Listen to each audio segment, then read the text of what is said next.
ada orang dia legend MacBook tu guna sampai bertahun-tahun tapi dia tak buat servis. Adakah jenis servis tu penting? Okay, macam kereta juga, antara punca banyak rosak, especially contoh dia macam bateri apa semua. Bateri ni Apple pun dia ada mention tadi, kalau tengok kat website tu kan, dia ada mention penggunaan, kalau kita guna bateri tu, dia haruslah di bawah 35 darjah Celsius.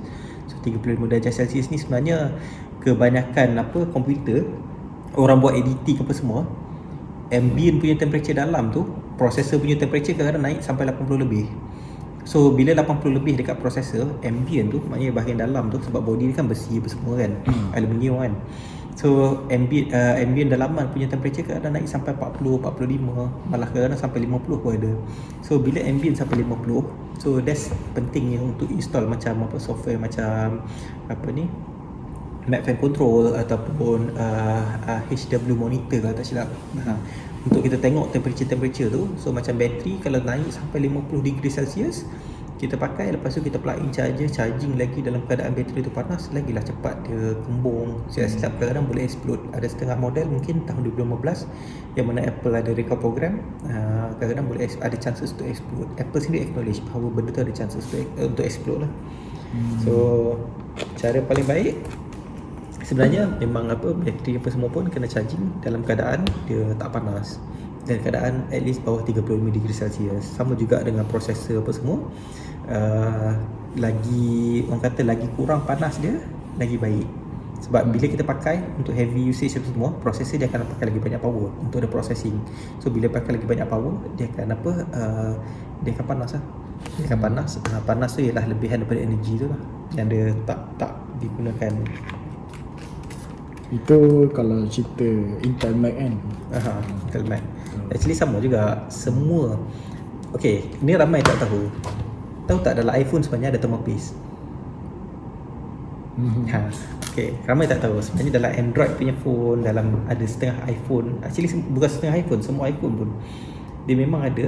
Tapi dia gunakan apa tahu? Ingat tak macam MacBook tahun 2012 yang mana 2015, MacBook 12 inci yang mana tahun 2015, 16, 17 dia tak ada fan. So basically dia pakai teknologi lebih kurang macam iPhone ataupun iPad. Dalam phone, dalam iPad tak ada ni kan, tak ada fan kan. So sebenarnya iPhone ni sama je. Screen ni ialah LCD lah, tapi dia gantikan trackpad tu dengan touchscreen. Okay, lepas tu bateri lah, processor, motherboard, wifi, semua benda yang ada dekat dalam satu komputer ni semua dekat dalam phone juga. Dan malah dia tambah lagi GSM dia apa semua kan. So sebenarnya dia ibarat macam satu komputer yang dah dimini kan, tapi dengan penggunaan untuk boleh call juga. So kalau macam MacBook ni ada fan apa semua, so macam iPhone, macam mana untuk dia prevent kepanasan tu? So that's why kalau perasan model-model lama apa semua dia start jadi panas. Sebab apa tahu? Bila kita guna thermoplastic tu pun dia akan lagi keras. Dan satu lagi, kalau kita install OS lagi latest apa semua, dia akan processing lagi berat apa semua, so dia lagi cepat panas. Berbanding kalau pakai ni, contoh macam iPhone baru ke apa, kita pakai OS yang dia keluar time tu kan, contoh dia iOS 15 sekarang. Kalau iPhone 6 pakai iOS 15 berat lah kan, sebab processor dia tak cukup kuat lagi lah untuk support iOS 15 tu, sebab banyak feature-feature baru semua kan. Tapi kalau macam iPhone 13, dia of course dia punya processor cukup kuat, jadi dia tak gunakan orang kata power yang banyak. So bila tak gunakan power yang banyak, dia akan tak berapa panas lah. Ibarat macam ni lah, kita nak bawa kereta kancil 660, nak peras sampai 140, sila terpakai je kan. Tapi berbanding Mustang ke apa kan, tekan 140 tu celah gigi lah kan. Macam tu lah. So tak overheating pun macam tu. Tu contoh je lah. So kalau macam kereta pun kena servis, sama lah, komputer pun kena servis.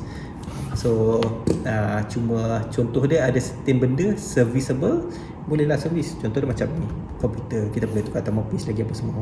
Tapi kalau macam phone, dia punya thermoplastic biasanya dekat bahagian bawah. Ini phone lain lah, ini phone brand lain. Contoh ni, nampak processor A5, nampak ada thermopad dia. So thermopad tu dia tampal dekat apa tahu? Dia tampal dekat besi heatsink ni. Ini ialah besi apa dia orang consider sebagai heatsink jugalah. Dan selain daripada heatsink, dia juga untuk protect chip-chip ni apa semua. So dia alihkan panas tu gunakan besi tu. Dan dia alihkan panas tu gunakan body aluminium jugalah. So banyak ni kalau phone brand lain ke apa. Ni iPhone ni A5 lah. iPad. iPad. Kalau perasan kalau buka Samsung phone pun dia ada benda-benda macam ni lah. Ni thermopad dia apa semua. So kena carilah gambar dia. Should be ada. Dia semua sama kan.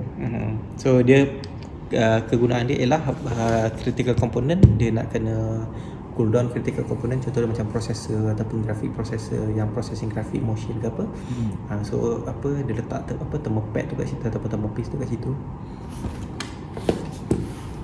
So kalau macam itu not serviceable lah. Sebab ada setengah tu plate besi tu kita boleh buka. Ada setengah tu plate besi tu dia dah solder sekali. So cara nak buka kena pakai heater gun apa semua, so risiko tinggi. So that one not serviceable. Okay, tak apalah, pakai sampai mati. Tapi selagi mana serviceable untuk prolong jangka hayat ke apa semua, dan lagi baik kalau kita service lah. Contoh lah. Dan service pun kena tengok lah. Kalau pakai thermopiece yang cokiang punya, dan memang apa orang kata lagi baik tak service. Sebab macam Apple pakai ni thermopiece ni. Ni yang thermopiece yang Apple pakai untuk model-model ni lah. Model baru dah lain dah, ada warna hitam. Dia apa tapi Shinetsu juga tu. Cuma saya tak pernah beli lagi Shinetsu itu. Yang ni kita dapat daripada Outdoor Center. So adalah kita punya supplier Outdoor Center. So Apple Outdoor Center pun dah pakai Shinetsu. Kalau macam apa Apple Factory pun dia pakai Shinetsu juga. So kalau you all nak ganti boleh ganti macam contoh Arctic Silver 5 ataupun apa ni Thermo Grizzly Cryonaut je, kita pun ada pakai juga Cryonaut. Janganlah pakai yang macam ni. Kalau yang macam ni cak ayam punya lah, contoh dia. Okay, kita ada simpan ni. Kita ada simpan. Kenapa kita simpan? Kadang-kadang kita buat motherboard repair ke apa, kita nak pakai yang mahal ni, sayang sayang satu tube ni harga RM25. So kita nak pakai satu tube ni kadang boleh pakai 2 atau 3 MacBook. So kita nak pakai satu MacBook, nak sekadar nak test, nak pakai ni. Lepas tu katakanlah tak boleh tak stabil ke apa kan. So kita nak buang. Kadang-kadang kita siap ambil balik thermopiece tu, masukkan balik. So biasanya apa yang kita buat, kita tak pakai macam tu dah lah. Apa yang kita buat, kita pakai thermopiece yang cokiang ni, nampak tu minyak. Minyak minyak ni nampak bergenang-genang minyak dia. Ini satu tube ni, itu hari lagi banyak lah. Itu hari dah tumpah banyak. So ini satu tube ni lebih kurang 40 gram kalau tak silap. Harga dia RM17 je ni. RM17. 40 gram. Ini 0.5 gram Satu tube ni 0.5 gram, harga dia RM25. Ini 40 gram, berapa kali ganda tu. Tapi tengoklah nampak minyak dia. So bila letak dekat prosesor, kadang-kadang pakai untuk sekejap boleh lah. Untuk jangka masa lama, thermopiece tu semua lari ke tepi. So yang kat tengah-tengah tu tinggal minyak je. So minyak ni dia tak ada haba dengan baik. So dia nak perlukan compound. Contoh macam ni, silicon compound. Kalau macam Thermo Grizzly, dia pakai metal oxide compound. So benda tu yang boleh alihkan haba tu dengan baik. Minyak tak boleh. So penggunaan thermopiece pun sangat penting lah. Kalau pakai thermopiece salah, habis silap lagi banyak masalah.